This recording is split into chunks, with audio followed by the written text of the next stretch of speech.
पहिलं इंग्रजांना खाल्लं, त्याच्या आधी आदिलशाही, निजामशाही, कुतुबशाही, रजाकारी. अरे 1000 वर्ष या गोरगरीब मातीची सेवा करणाऱ्या शेतकऱ्यांना साऱ्यांना खाल्लं. भारत स्वतंत्र झाला, 75 वर्ष झाले. ह्या मादरचोद हरामखोर नालायक आमदार, खासदार, मंत्री, संत्री, सरकारी अधिकारी यांनी गोरगरिबाला त्या ठिकाणी लुटलं. मला सवाल आहे, या महाराष्ट्राचे मुख्यमंत्री शिंदे बिंदे आणि या देशाचा पंतप्रधान नरेंद्र मोदी 8,000 कोटीचं इमान घेऊन पळतो, 50-50 लाखाच्या घड्याळी वापरतो. लाज कशी वाटत नाही? अच्छे दिन आएंगे, अच्छे दिन आएंगे. व्यापाऱ्याचे अच्छे दिन आले, शेतकऱ्याचे का आले नाही? सर्व्हिसवाल्या, नोकरीवाल्याचे लोकांचे अच्छे दिन आले. अरे एक साधा तलाठी 18,000 रुपये पगाराच्या तलाठीचे 2-2 कोटीचे घर आणि 2-2 50-50 लाखाच्या गाड्या कुठून येते या? अरे हा तहसीलदार, हा बीडीओ, कलेक्टर कुठून कमवतो हा पैसे?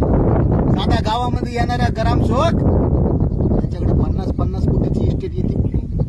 हा कलेक्टर, याला 1 लाख रुपये पगार आहे, 50-50 हजार कोटीचे याच्या घरामध्ये मोठाले बंडल निघते. तेव्हा तुमची लाज कुठं जाती? हरामखोर नालायका हो. आमच्या गोरगरीब शेतकऱ्याच्या पोरांच्या मतदार नावावर निवडून येणाऱ्या नालायक आमदारा, खासदाराला मला एवढंच सांगायचंय, बेटा हो, आम्ही रात्रंदिवस शेताची सेवा करतो, या काळ्या मातीची सेवा करतो. आणि आमचा बाप, आमचा पोरगा देशावर, देशाच्या सीमेवर स्वतःच्या प्राणाची आहुती देतो. तुम्हाला लाज कशी वाटत नाही? हरामखोर भाडव्या हो. आमच्या मतदानावर तुमच्या लेकरा, तुमच्या बायकाला, पोराला साड्या घेऊन 5-5 कोटीची गाडी घेता आणि आम्हाला शेतकऱ्याला कर्ज काढायचं 2-2 महिने सातबारे घेऊन उभा करताल. तुम्हाला लाज कशी वाटत नाही? इंग्रजाच्या पोटच्या हो. अरे इंग्रज बरे, ते निजाम बरे, अरे ते औरंगजेब बरा, ते इंग्रजांना रेल्वे काढली. अरे तुमचे पोल 2 वर्षामध्ये खसाळून जाते. तुमचा रोड कधी इंजिनियर खातो, कधी मंत्री खातो, कधी तहसीलदार खातो, कलेक्टर खातो. अरे भाडव्या हो, स्वतःच्या मायची लाज वाटू द्या.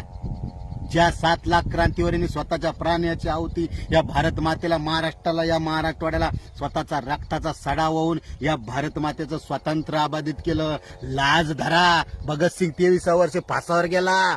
कशासाठी? यासाठी. हरामखोरा हो, नालायक. आणि 1 कोटी, अरे 1% लोकांकडे 70% इस्टेट आली कुठून? हाती श्रीमंत होतोय, गरीब होतोय.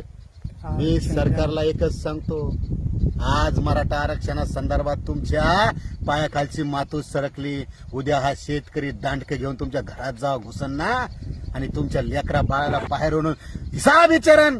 अरे आम्ही उलटे आवतो आणतो का?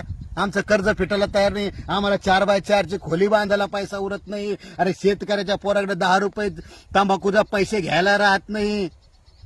तुमच्याकडून आले कुठून? आमचं मतदान घेताना. अरे भाड्या हो, आमचाच टॅक्स घेता, आमचं जीएसटी घेता आणि आम्हाला शहाणपणा स्वतः करे. आणि ज्या दिवशी हे साऱ्या नको पांडुरंगा मला सोन्या चांदीचा मंत्री हो.